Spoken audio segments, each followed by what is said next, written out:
નમસ્તે. ધોરણ 7માં ગુજરાતીમાં ગયા લેક્ચરમાં આપણે વ્યાકરણનો એક ટોપિક શીખ્યા હતા. આજે આપણે પાઠ 3 છે પરીક્ષા એ ભણવાનો છે. હવે પરીક્ષાના લેખક છે પન્નાલાલ પટેલ. તેમનો જન્મ ઈસવીસન 1912 અને તેમનું મૃત્યુ 1988માં થયું હતું.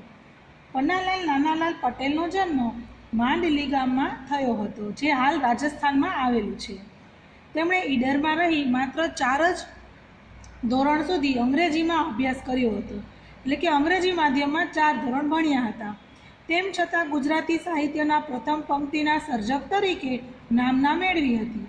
તેમણે વડામણા, મળેલા જીવ અને માનવીની ભવાઈ જેવી નવલકથાઓ તથા સુખ દુઃખના સાથી, માતૃકને કાંઠે, ઓરતા જેવા વાર્તા સંગ્રહો આપ્યા છે. ગ્રામજીવનનું નિરૂપણ કરવામાં પન્નાલાલ સફળ રહ્યા છે. તેમના સર્જનને ધ્યાનમાં રાખીને તેમને રણજીતરામ સુવર્ણચંદ્રક તથા ભારતીય જ્ઞાનપીઠ પુરસ્કાર પ્રાપ્ત થયેલા છે. હવે આપણને ખબર છે કે પન્નાલાલ પટેલ છે એ ખૂબ જ પ્રખ્યાત લેખક છે. તેમને ઘણી નવલકથાઓ અને ઘણા વાર્તા સંગ્રહો આપ્યા છે. હવે આપણે પાઠમાં જોઈએ તો પાઠમાં આપણે એક મહાદેવ નામનો છોકરો છે, તેમને શિષ્યવૃત્તિની પરીક્ષા આપવાની હોય છે. હવે આ શિષ્યવૃત્તિની પરીક્ષા આપવા જતી વખતે તે જ્યારે શાળાએ જતા હોય છે, ત્યારે રસ્તામાં તેઓ 4-5 મિત્રો વાતો કરતાં જતા હોય છે અને વચ્ચે ખેતરમાં તે જોવે છે કે એક ગાય છે એ તેના ખેતરમાં ઘઉંનો પાક છે એ ખાઈ રહી હોય છે. તો તે ગાયને ત્યાંથી દૂર કરવા માટે તે જાય છે અને ત્યાં જાય છે તો એ ખેતરમાંથી ને બીજા ખેતરમાં ચાલી જાય છે. ત્યાંથી એ ગાયને મારે છે તો એ બીજા ખેતરમાં જાય છે. બીજા ખેતર પણ એના જાણીતાનું જ હોય છે, એટલે એમાંથી પણ એ કાઢે છે તો ત્રીજામાં જતી રહે છે. એમ કરવામાં એ પરીક્ષામાં મોડો પહોંચે છે. હવે ગાયને દૂર કરવામાં એ એક ખેતરમાંથી કાઢે તો બીજામાં, ને બીજામાંથી કાઢે તો ત્રીજામાં, એવી રીતે એને સ્કૂલે પહોંચવામાં મોડું થઈ જાય છે. અને પરીક્ષાનો સમય છે એ શરૂ થઈ ગયો હોય, પરીક્ષા શરૂ થઈ ગઈ હોય, ત્યાં જાય છે. ત્યાં તો ઇન્સ્પેક્ટર છે એ કહે છે કે ભાઈ પરીક્ષા તો પૂરી થઈ ગઈ, પરીક્ષા તો લેવાઈ ગઈ. તો ત્યારે ત્યાં જઈ અને તે વાત કરે છે કે ભાઈ સાહેબ, આવી રીતે મારે ગાયને ખેતરમાંથી બહાર કાઢવામાં મોડું થઈ ગયું, તો માફી માગે છે અને કહે છે કે ભાઈ મને પરીક્ષા આપવાનો મોકો આપો.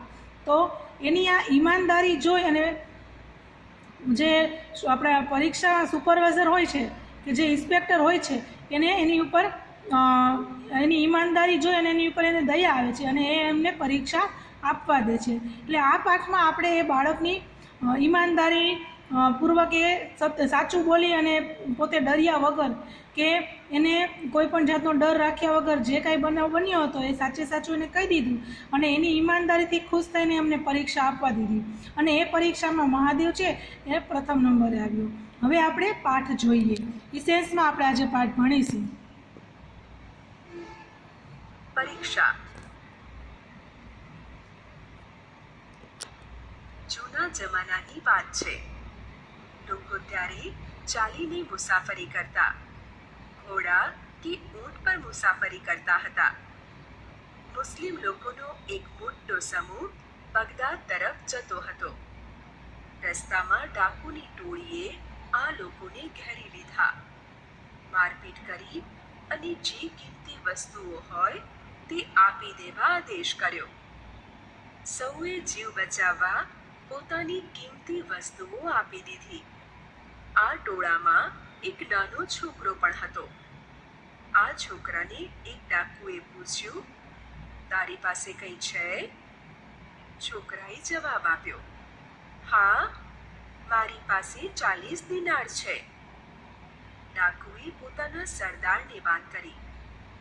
સરદારે છોકરાને કહ્યું, ક્યાં છે દિનાર? છોકરાએ પોતાના પહેરણ નીચેના સદરામાં સીવીને મૂકેલા 40 દિનાર બતાવ્યા. ડાકુનો સરદાર તો આભો બની ગયો. તેણે કહ્યું, છોકરા, આ દિનાર એવી રીતે છુપાવ્યા હતા કે અમને ખબર ન પડત.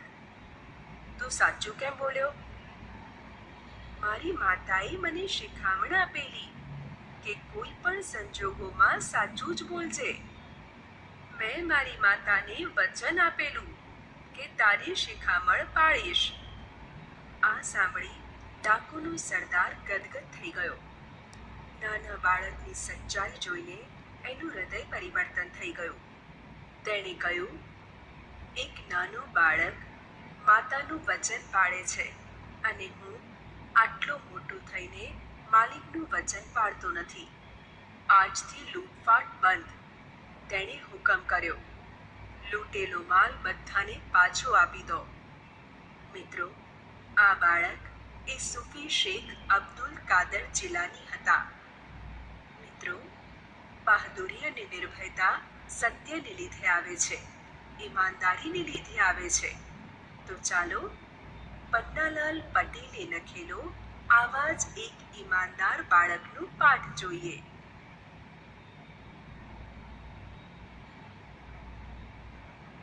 સૂર્ય ઉગ્યો. ઘઉં ચણાના મોલ ઉપર સોનું છાંટવા લાગ્યો. વસંતનો વાયરો મોલ ઉપરનું સોનું સાંભળવા માંડ્યો. પક્ષીઓનું ટોળું વાયરાની પાછળ પડ્યું.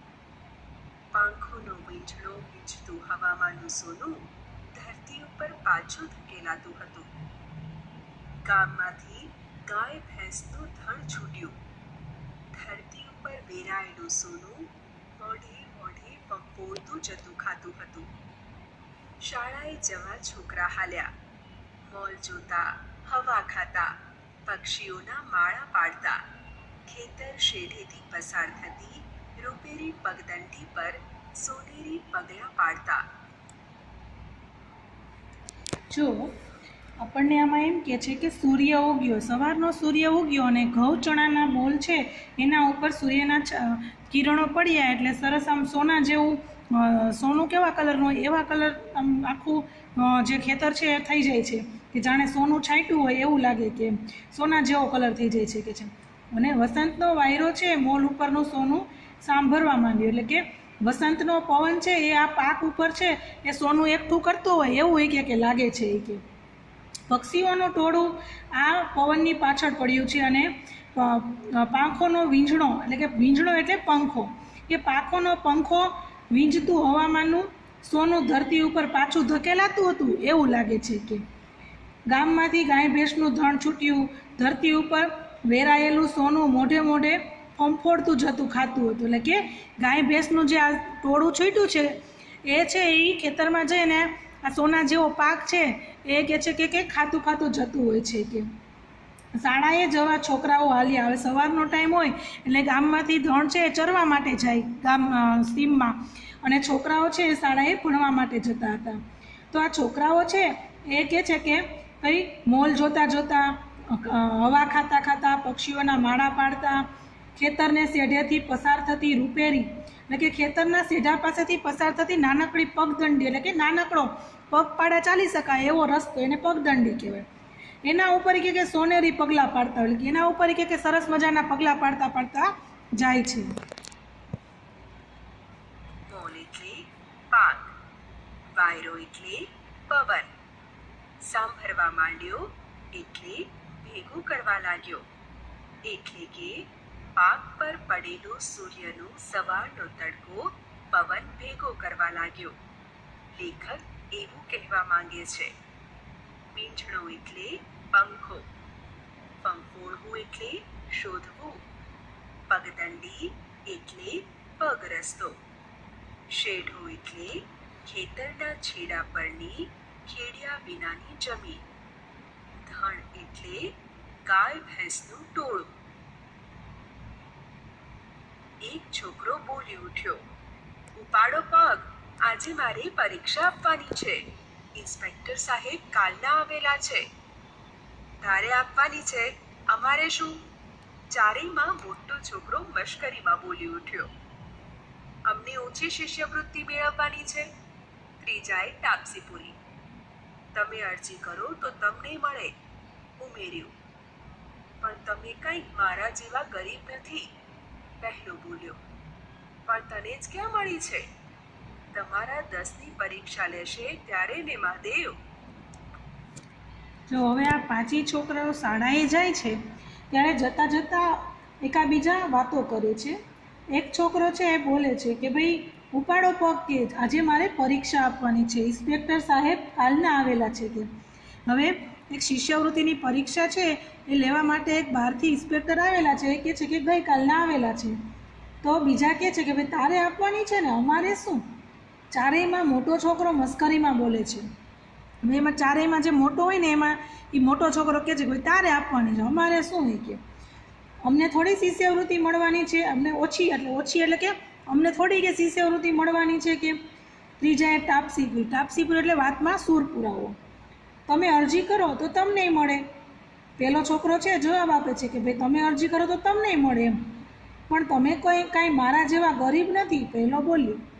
પછી એ કહે છે કે ભાઈ તમે અરજી કરો તો તમને મળે, પણ તમે મારા જેવા ગરીબ તો નથી કે. પણ તને જ ક્યાં મળી છે. પછી બીજા કહે છે કે ભાઈ તને ક્યાં મળી છે. એ કે તમારા 10ની પરીક્ષા લેશે ત્યારે ને મહાદેવ શું કહે છે કે તમે 10 જણા છો, તમારા 10ની પરીક્ષા લે ને એમાં જો તારો નંબર આવે તો તને શિષ્યવૃત્તિ મળે. એ કે વડાએ કહ્યું ને કેમ જાણ્યું કે પહેલા 3માં તું આવીશ, ચોથો વાતમાં પડ્યો. હવે ચોથો જણો એમ કહે છે કે ભાઈ તને કેમ ખબર કે તું જ પહેલાં આવીશ. કે કેમ. વડાએ કહ્યું ને કેમ જાણ્યું કે પહેલા 3માં તું આવીશ, ચોથોય વાતમાં પડ્યો. નિશાળે જતા ચારેય મિત્રો વાતો કરે છે અને જણાય છે કે એક વિદ્યાર્થી ગરીબ છે, એટલે શિષ્યવૃત્તિ માટે પરીક્ષા આપવાનો છે. શિષ્યવૃત્તિ એટલે તેજસ્વી વિદ્યાર્થીને મળતી આર્થિક મદદ. પગ ઉપાડવા રૂઢિપ્રયોગનો અર્થ ઝડપથી ચાલવું થાય અને પગ ઉપાડો નહીં તો ગાડી ચૂકી જઈશું એવો વાક્ય પ્રયોગ કરી શકાય. તાપસી પૂર્વી રૂઢિપ્રયોગનો અર્થ ચાલતી વાતમાં ટેકો આપવો થાય. વાક્ય પ્રયોગ જોઈએ. ગંગામાની વાતમાં દેવજી કાકાએ તાપસી પૂરી. કહેવાય નહીં હો મહાદેવ, વડાએ કહ્યું. આડે દિવસે દોડે ને દશેરાએ ઘોડું નાય દોડે. ન શું દોડે, એવી પાટી મિલાવું કે. ત્રીજો વચ્ચે બોલ્યો. મણિયાને તું કમ ન જાણતો, છઠ્ઠામાં પહેલે નંબરે આવ્યો જ તો ને વળી. એ તો માંદો. ચોથો બોલી ઉઠ્યો. ને નટુડો ઓછો છે કે એમાં પાછા એના બાપા હેડમાસ્તર છે. બીજાએ ત્રીજી વાત કરી. મને તો લાગે છે બચુડાના મામા મામલતદાર છે, તેથી એને તો મળવાની જ. ને ધનશંકરના માસા, એ જ મને કહેતો તો કે વિદ્યાધિકારીના હેડ ક્લાર્ક છે, એમના જ હાથમાં બધું. દશેરાએ ઘોડું ન દોડવું. પહેલાના સમયમાં દશેરાના દિવસે ઘોડા દોડાવવાની હરીફાઈ થતી હતી. તેના પરથી આ કહેવત આવી છે. તેનો અર્થ થાય ખરી સમયે ઉપયોગમાં ન આવવું. પાટી મેળવી એટલે દોટ મૂકવી. પાઠના અર્થમાં કહેવાય કે મહાદેવ પરીક્ષા ખૂબ સારી રીતે આપશે. હવે જો શું કહે છે કે ત્રણેય બધા મિત્રો વાતો કરતા હોય એમાં કહે છે કે એમ તો નહીં પણ પહેલો આવીશ. મહાદેવ સગર્વ કહ્યું. મહાદેવ છે ગર્વથી કહે છે કે ભાઈ પહેલો નહીં પણ આવીશ તો ખરો, નંબર તો લાવીશ જ. કદાચ પહેલો નહીં આવે તો બીજો કે ત્રીજો આવશે, પણ નંબર આવશે જ. કહેવાય નહીં હો મહાદેવ, વડાએ કહ્યું. હવે ઓલો જે મોટો છોકરો હતો એને કીધું કહેવાય નહીં હો મહાદેવ. કે આડે દિવસે કે જે લોકો નો નંબર આવતો હોય એ ઘણીવાર કે ખરે સમયે ઉપયોગમાં ન પણ આવે. કે દશેરાએ ઘોડું ન દોડવું એટલે આપણે કીધું ને કે ખરે સમયે ઉપયોગમાં ન હોય.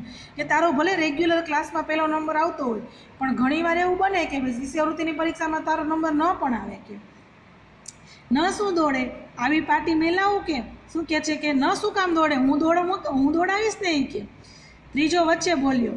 મણિયાને તું કમ ન જાણતો હોય, કે તું મણિયાને કમ એટલે કે ઓછો ન જાણતો હોય. કે છઠ્ઠામાં તો પહેલા નંબરે એ આવ્યો હતો. કે અને પછી કહે છે માધવ એ તો કે હું માંદો હતો ને એટલે. કે તો ચોથો બોલ્યો. ને નટુડો ઓછો છે. કે નટુડો શું ઓછો છે. કે એમાંય પાછા કે એના બાપા છે એ હેડમાસ્તર. હેડમાસ્તર એટલે કોણ, તો કે આચાર્ય, પ્રિન્સિપાલ. બીજાએ ત્રીજી વાત કરી. મને તો લાગે છે કે બચુડાના મામા મામલતદાર છે, તેથી એને તો મળવાની. ત્રીજો કહે છે કે ભાઈ મને એવું લાગે છે કે બચુડાના મામા તો મામલતદાર એટલે એને શિષ્યવૃત્તિ મળશે જ. કે તો વળી કે ધનશંકરના માસા કે એ તો કે મને કહેતો હતો કે એના મામા છે એ તો કે વિદ્યાધિકારીના હેડ ક્લાર્ક છે એ કે, તો એમનામાં એ કે એના હાથમાં જ બધું હોય કે, એટલે એ તો એ કે એનો નંબર આવશે જ કે. વિદ્યાધિકારી એટલે કેળવણી ખાતાના મુખ્ય અધિકારી. હેડ ક્લાર્ક એટલે મુખ્ય કારકુન. હાથમાં હોવું એટલે કબજામાં હોવું. મહાદેવ ન ડગ્યો. ના રે ના, એવું હોત તો પરીક્ષા જ ન લે, ખાલી તમે ઘોડા દોડાવો છો. વડાએ કહ્યું, ઠીક ભાઈ, જોઈએ છીએ ને, મામાનું ઘર કેટલે, દીવો બળે એટલે. હા હા, દીવો બળે એટલે. પહેલો નંબર લાવો. મહાદેવ તાનમાં હતો. ખાલી ઘોડા દોડાવવા એટલે નક્કામાં વિચાર કરવા. આ રૂઢિપ્રયોગને વાક્યમાં કોણ પ્રયોગ કરશે? આળસુ માણસો ખાલી ઘોડા દોડાવે છે. મામાનું ઘર કેટલે, દીવો બળે એટલે. આ તો બધાએ સાંભળેલું હશે. પણ આને કહેવાય શું? હા, કહેવત. તેનો અર્થ થોડા વખતમાં જ ખબર પડી જવી એવો થાય. જો શું કહે છે કે મહાદેવ છે એ ડગ્યો નહીં. આ બધાએ આવું કીધું ને તો મહાદેવ ડગ્યો નહીં જરાય, હિંમત નો આવ્યો, અને કહે છે કે નારે ના, એવું હોત તો પરીક્ષા જ ન લેત ને એ કે. ખાલી તમે બધા એ કે એમને વાતો કરો માં, ઘોડા દોડા લે, ખાલી ખોટી કે વાતો કરો માં એ કે. વડાએ કહ્યું એટલે ઓલો મોટો છોકરો છે એ કહે છે કે ભાઈ ઠીક ભાઈ, જોઈએ છીએ ને, મામાનું ઘર કેટલે કે દીવો બળે એટલે. કે મામા કહેવત છે કે મામાનું ઘર કેટલે કે દીવો બળે એટલે. તો કે હા હા એ કે દીવો બળે એટલે જ છે એ કે. પહેલો નંબર લાવું, મહાદેવ કહે છે કે પહેલો નંબર લાવવું એ કે. મહાદેવ તાનમાં હતો. તાનમાં એટલે કે જુસ્સામાં હતો, ને કહે છે કે ના ના, પહેલો નંબર તો લાવીશ જ કે. સારું તો કેમ ભાઈ શંકા? ત્રીજાએ વડા પાસે ટેકો માંગ્યો. હા વળી, આપણા ગામનું નાક રહેશે. પહેલો આવીશ તો દર મહિને 15 રૂપિયા, બીજાને 10, ને ત્રીજો આવીશ તોય 5. પાંચે ક્યાં છે ગાંડા? ત્રીજાએ લાગ સાધ્યો. ને આપણને ઉજાણી મળશે. ચોથાએ પાક્કું કર્યું. હેને મહાદેવ? નક્કી, જાઓ. મહાદેવ મંજૂર થયો. નાક રાખવું એટલે ઇજ્જત રાખવી, લાગ સાધવો એટલે તક ઝડપવી, અને ઉજાણી એટલે મિત્રો ભેગા મળીને સારું સારું ખાવું. જો પછી કહે છે કે સારું એ કે, તો કેમ ભાઈ શંકા એ કે. ત્રીજાએ વડા પાસે ટેકો માંગ્યો. હવે ત્રીજો છે એ ઓલો મોટો છોકરો છે એની પાસે ટેકો માંગે છે કે ભાઈ કેમ ભાઈ કે. હા વળી કે આપણા ગામનું કે તું જો તારું એ કે પરીક્ષા શિષ્યવૃત્તિની પરીક્ષામાં નંબર આવશે તો આપણા ગામનું છે એ નાક રહેશે, એટલે આપણા ગામની ઇજ્જત રહેશે. પહેલો આવીશ તો દર મહિને તને 15 રૂપિયા મળશે, બીજો આવીશ તો દર મહિને 10 રૂપિયા મળશે, અને ત્રીજો આવીશ તો 5 તો મળશે જ કેમ. અને 5 ક્યાંથી નીકળી ગાંડા એ કે કેમ. એટલે એને એના ફ્રેન્ડને દાંત કરતાં કરતાં વાત કરે છે કે ભાઈ 5 ક્યાંથી કે. ત્રીજાએ લાગ સાધ્યો, એટલે ત્રીજાએ તકનો લાભ લીધો ને આપણને વળી ઉજાણી મળશે. ઉજાણી એટલે કે આપણને એની પાર્ટી મળશે એમ. આપણને કે એનો નંબર આવશે તો એ આપણને પાર્ટી આપશે એ કે. એટલે આપણે ઉજાણી કરશું એ કે. ચોથાએ પાકું કર્યું. એને મહાદેવ નક્કી જાઓ. મહાદેવ કહે છે કે નક્કી જાવ કે પાર્ટી આપી શકે, બસ કે ઉજાણી કરાવી શકે તમે બધાને. અને મહાદેવ મંજૂર થયો એ કે. ઉજાણી એટલે આપણે મિત્રો ભેગા મળીને સારું સારું ખાય, એટલે કે આપણે કોકને પાર્ટી આપીએ ને, નાસ્તો કરાવીએ, ઠંડુ પાય, એને કહેવાય ઉજાણી કરવી. મિત્રો, ઉજાણી માટે અંગ્રેજી શબ્દ પાર્ટી ચલણમાં છે. આ રીતે આ ચારેય છોકરા જીવના ઝપાટા મારે છે ને ચાલી રહ્યા છે. અડખે પડખે લડી રહેલી ઊંબીઓને પસવાડતા જાય છે. મોલ ઉપર બેસવા જતા પક્ષીઓ ઉડાડતા જાય છે. દૂર દેખાતા ઝાડના ઝુંડમાં નિશાળ સામે લાંબી નજર નાખી લે છે. ચારે દિશે પથરાઈ રહેલા મોલની ઉપર નજર એમની ફરતી રહે છે. એકાએક મહાદેવની નજર થંભી જાય છે. અટકીને ઊભો રહે છે. બોલી પડે છે, ખાઈ જવાની. પેલા ત્રણેય અટકે છે. મહાદેવની નજર ભેગી નજરને ગૂંથે છે. પેલી બાજુના ખેતર તરફ જુએ છે. પાણી સરખો કૂણો કૂણો ઘઉંનો મોલ છે. સારસ પક્ષી તરતું હોય એવી એક ગાય છે. ધીમે ધીમે ચાલે છે ને ખાતી જાય છે. ઊંબીઓ એટલે પાકના ડૂંડા. લાંબી નજર નાખવી એટલે દૂર સુધી જોઈ લેવું. નજર થંભી જવી એટલે આંખો સ્થિર થઈ જવી. અને નજર ભેગી નજરને ગૂંથવી એટલે જે જોતા હોઈએ ત્યાં નજર સ્થિર કરવી. જો શું કહે છે કે આ રીતે આ ચારેય છોકરાઓ છે જીભના ઝપાટ એટલે કે વાતો કરતાં કરતાં ચાલી રહ્યા હોય છે અને અડખે પડખે એટલે આજુબાજુ લડી રહેલી ઊંબીઓ એટલે કે ઘઉંની ડુંડીઓ હોય ને એ આમ હવાથી એ આમ ફરે છે તો કહે છે કે એને જોતા જાય છે અને મોલ ઉપર બેસવા જતાં પક્ષીઓ ઉડાડતા જાય છે. હવે જે આ પાક ઉપર પક્ષીઓ બેઠા હોય એને ઉડાડતા જાય અને દૂર દેખાતા ઝાડના ઝુંડમાં નિશાળ સામે લાંબી નજર નાખી લે છે. એટલે કે દૂર એની સ્કૂલ દેખાય છે. ઝાડના જે ઝુંડો છે એની વચ્ચે કે ઘણા બધા વૃક્ષો છે એની વચ્ચે એને એની સ્કૂલ દેખાઈ જાય છે લાંબી નજર નાખીને. અને ચારેય દિશાએ પથરાયેલા મોલની ઉપર નજર એમની ફરતી રહે છે. ચારેય બાજુએ જોવે તો બધા ખેતરોમાં પાક છે ઝૂલી રહ્યો હોય છે અને એના ઉપર એની નજર છે એ ફરતી રહેતી હોય છે. એકાએક મહાદેવની નજર છે એ થંભી જાય ઊભી રહી જાય છે. એકાએક મહાદેવ છે ઊભો રહી જાય છે અને એનું ધ્યાન એક તરફ ખેંચાય છે. અટકીને ઊભો રહીને બોલી પડે છે, ખાઈ જવાની. એટલે કહે છે કે એકાએક એ ઊભો રહે છે અને બોલે છે કે ભાઈ આજ તો ખાઈ જવાની છે. કે પહેલાં ત્રણેય અટકે છે. પહેલાં એના ત્રણેય મિત્રો છે એ પણ ઊભા રહી જાય છે અને મહાદેવની નજર હોય એની સાથે એની નજરને પણ મેળવે છે. એટલે કે પોતે પણ ત્યાં જુએ છે જ્યાં મહાદેવ જોવે છે ને ત્યાં જ. પહેલી બાજુના ખેતર તરફ જુએ છે. પાણી સરખો કૂણો કૂણો ઘઉંનો મોલ છે. હવે સામેની બાજુ જોવે છે તો સરસ મજાનો કૂણો કૂણો ઘઉંનો પાક છે અને સારસ પક્ષી જેમ તરતું હોય એટલે કે સારસ પક્ષી પાણીની અંદર જેમ તરે એવી રીતે આ ગાય છે એ ધીમે ધીમે ચાલે છે અને આ પાક છે એને ખાતી જાય છે. કે છે મિત્રો, ઊભો મોલ ખાતી ગાય અને એક બાજુ પરીક્ષા. મહાદેવ અને તેના મિત્રો શું કરશે? પરીક્ષા આપવા જશે કે મોલને બચાવશે? કાપલો કાઢી નાખવાની. મહાદેવના પગ જમીન સાથે જડાઈ ગયેલા લાગતા હતા. તારી માસીના ખેતરમાં લાગે છે? શંકાએ અટકળ કરી. ત્રીજાએ કહ્યું, શેઢા પર છે. મહાદેવ વિચારમાં હતો. બોલ્યો, તે પણ વિચારતો હોય એવી રીતે. આ પા કે પેલી પા, પણ ખાવાની તો ઘઉં જ ને. કાપલો કાઢી નાખવો એટલે બધુંય ખાઈ જવું. આનો વાક્યમાં પ્રયોગ કરીએ. ભૂખ્યો માણસ ભોજનનો કાપલો કાઢી નાખે છે અને પગ જમીન સાથે જડાઈ જવા એટલે સ્તબ્ધ થઈ જવું. જો શું કહે છે કે કાપલો કાઢી નાખવાની એટલે કે આજ તો આ બધું ખાઈ જશે. મહાદેવના પગ છે એ જમીન સાથે ઝઘડાઈ જાય છે એટલે કે મહાદેવ છે ત્યાં ને ત્યાં સ્થિર થઈ જાય છે, ઊભો રહી જાય છે. અને તારી એટલે ત્રીજો કહે છે કે તારી માસીના ખેતરમાં લાગે છે. એવું જેવું શંકા છે એ કહે છે કે ભાઈ તારી માસીના ખેતરમાં લાગે છે આ ગાય. કે તો ત્રીજો કહે છે કે શેઢા પર છે એટલે કે એના માસીના ખેતરની અંદર નહીં ને બહાર નહીં. ક્યાં છે તો કે શેઢા ઉપર છે.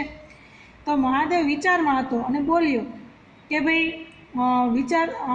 વિચાર કરતો હોય એવી રીતે બોલ્યો કે ભાઈ આ પા કે પેલી પાઈ. કે ગમે એ બાજુ હોય, આ બાજુ હોય કે ઓલી બાજુ હોય, ખાવાની તો એ ઘઉંનો પાક જ છે ને. એ મારા માસીના ખેતરમાં હોય તો એ ભલે અને બીજા બાજુવાળાના ખેતરમાં હોય તો પણ ભલે, ગમે એનો એ પાક આજ ખાવાની છે. કે